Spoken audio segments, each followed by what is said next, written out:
Assalamualaikum warahmatullahi wabarakatuh.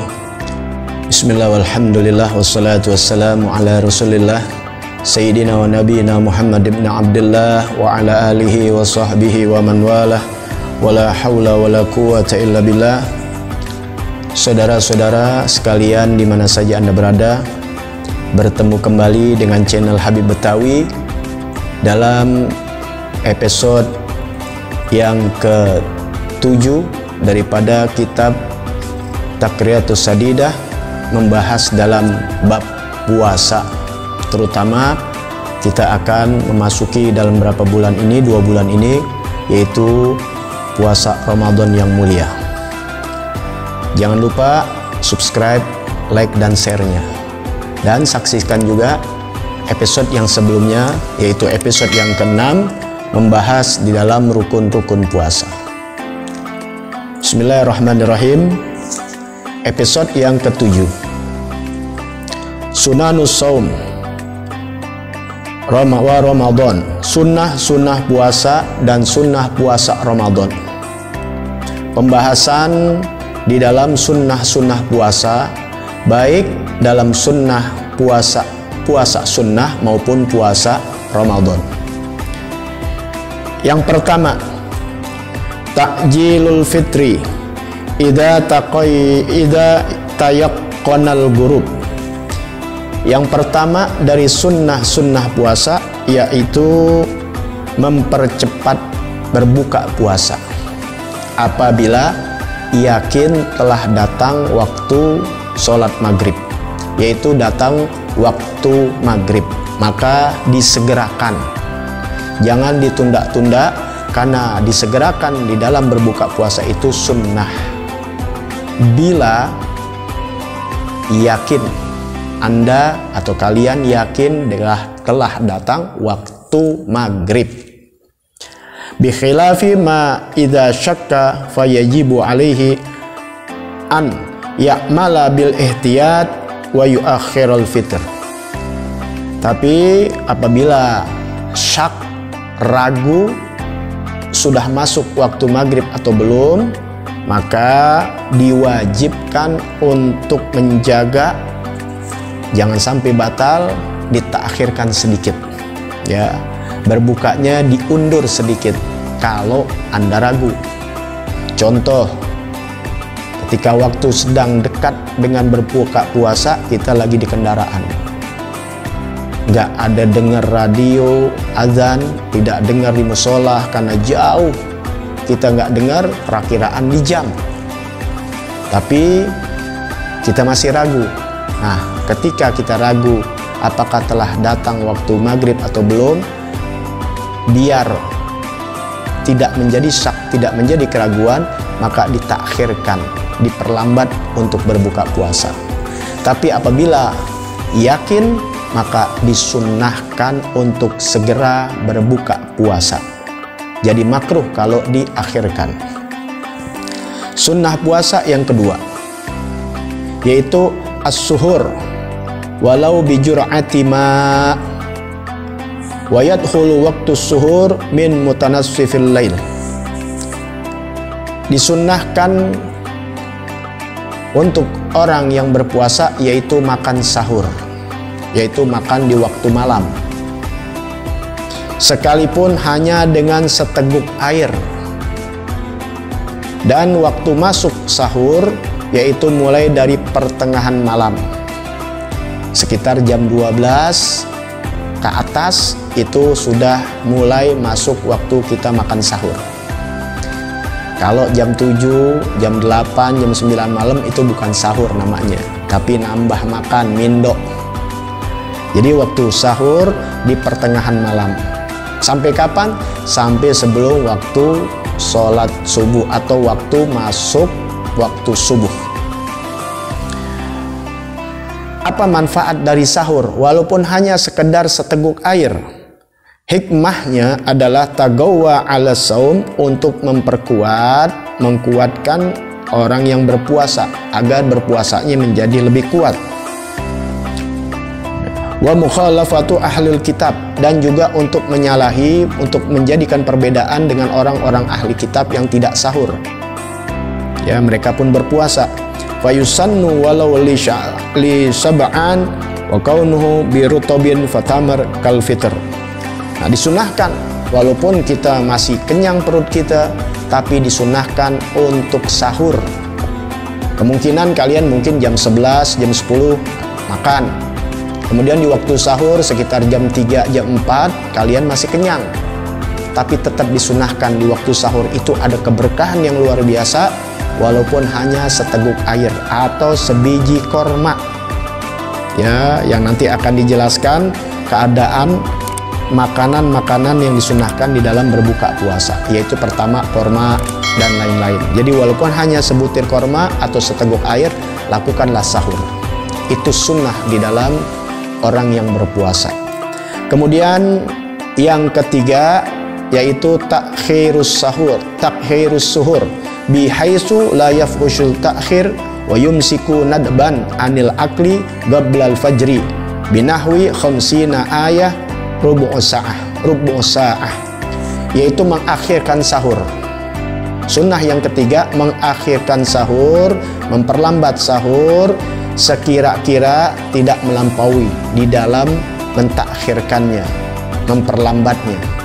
Artinya jangan sampai buka sahurnya itu di waktu udah mau mendekati waktu subuh.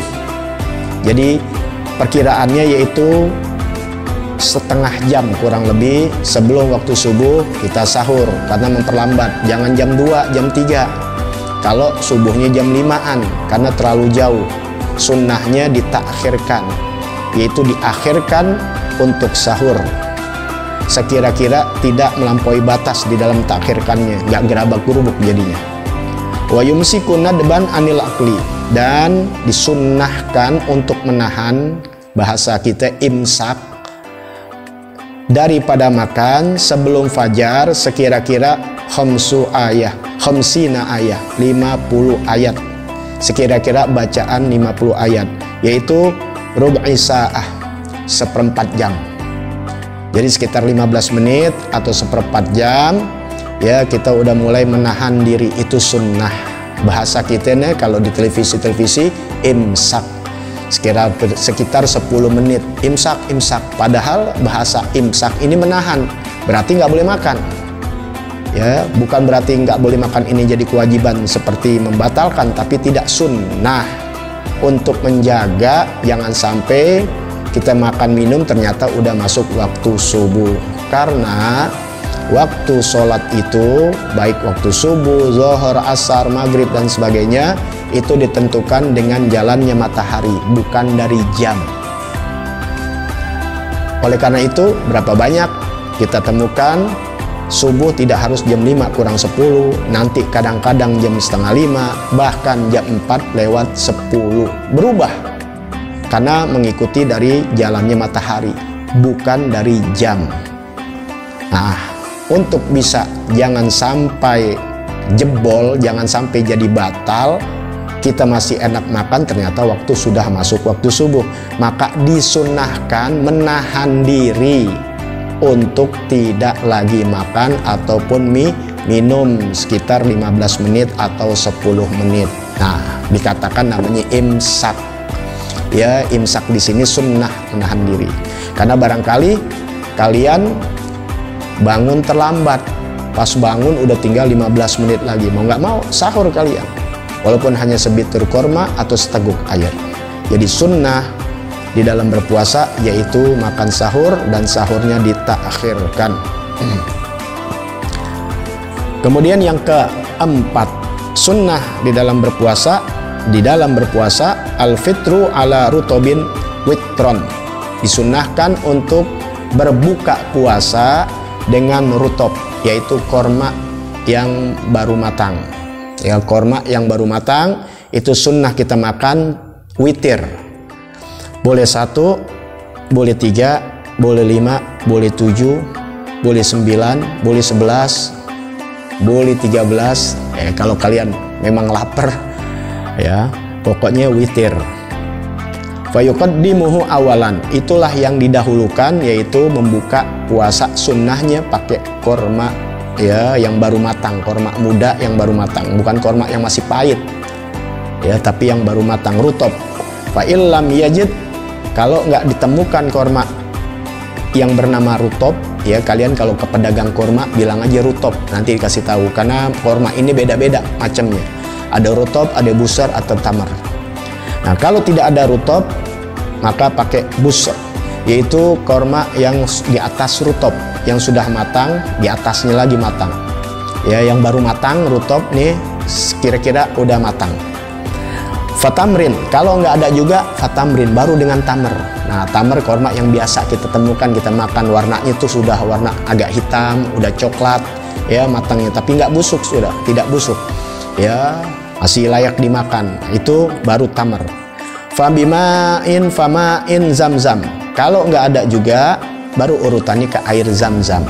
Ini kita makan korma rutop, terutama korma yang masih baru matang, yaitu mengikuti sunnah Nabi besar Muhammad SAW, karena manfaatnya luar biasa. Silahkan ditanya oleh tim medis bagaimana luar biasanya orang berbuka dengan kurma, terutama kurma yang rutop, kurma yang baru matang. Kalau tidak ada air zam-zam, fabima'in, maka dengan air biasa. Kemudian fahulwin fahalwa, kemudian dengan manisan yang bernama hulwin dan halwa. Apa hulwin? Yaitu malam tamassahun nar kal asal wazabib. Kalau nggak ada korma, kita pakai air zam-zam. Kalau tidak air zam-zam, maka dengan sesuatu yang manis. Didahulukan lebih dahulu, yaitu manisnya ini yang tidak tersentuh dengan api. Misal seperti madu, wazabib seperti kismis. Jadi asli manisnya bukan karena dari perapian, dari dimasak ya. Nah kalau tidak ada juga, baru kita makan halwah. Apa berbuka dengan halwah? Sesuatu yang manis yang disentuh dengan api. Wa ma tamassahun nar, yaitu yang diolah oleh api atau yang disentuh oleh api, seperti kolak ya, manisan-manisan yang lain yang diolah dengan api. Nah itulah daripada sunnah puasa bagian pertama. Insya Allah akan kita lanjutkan lagi pada episode yang akan datang, episode yang ke-8, sunnah dalam berpuasa, sunnah di dalam berpuasa bagian yang ke-8. Insya Allah panjang umur, sehat afiat. Jangan lupa bantu channel Habib Betawi dengan subscribe, like, dan share-nya. Tolong bagikan ke saudara kita semua di media sosial kita. Niat berbagi ilmu, berdakwah yang insya Allah jadi pahala ladang buat kita sekalian. Terima kasih. Assalamualaikum warahmatullahi wabarakatuh.